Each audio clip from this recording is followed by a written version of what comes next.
Hello everyone, this is the Familiar DAVENER number 16, and I'd like to remind everyone of a very small law that dictates how long shofar blowing is going to go on for in shul on the upcoming 2 days of Rosh Hashanah.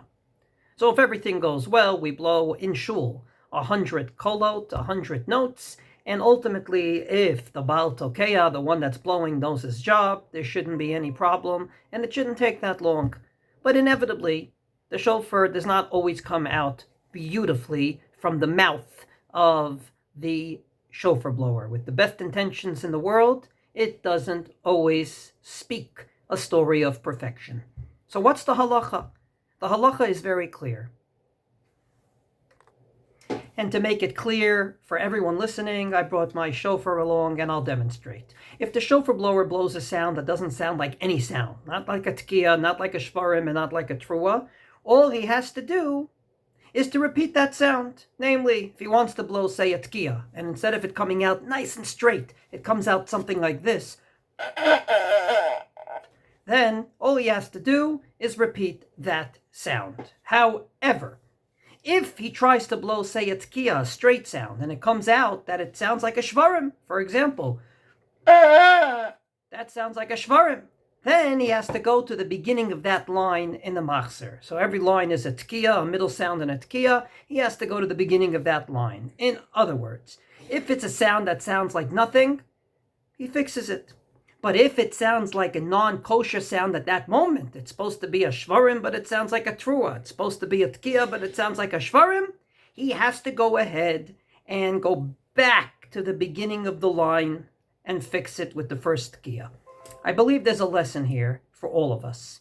Even though it's just notes and it's just technical, halacha is not a joke, it's trying to teach us something. And that's the following. When you go ahead and make a mistake, then you fix it. You know it's a mistake, and you can fix it. Just like you try to blow a right sound, it doesn't come out well, you can fix it. But when you make an ideology out of your mistake, if you start saying, I'm speaking Lashon Hara, but it's the right thing to do. I'm going ahead and speeding, but it's on the way to shul.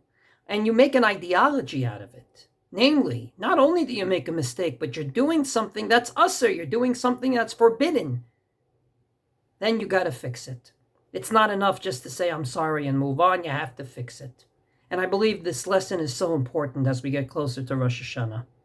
There's a big difference between a small slip versus an actual aveira.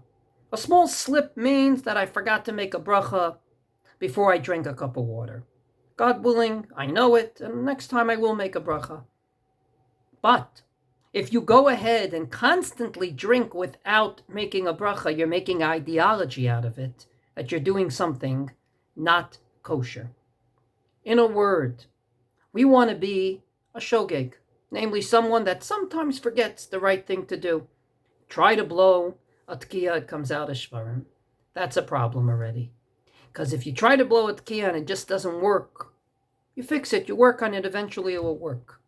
But if you try to blow it, not a tkiya, but it comes out as shvarim, you're doing something forbidden. It's no longer a shogeg, it's no longer a slip, it's actually something very, very wrong. And therefore, you have to go back to the beginning of the line and not only make a resolution, I'll do better, but actually fix it.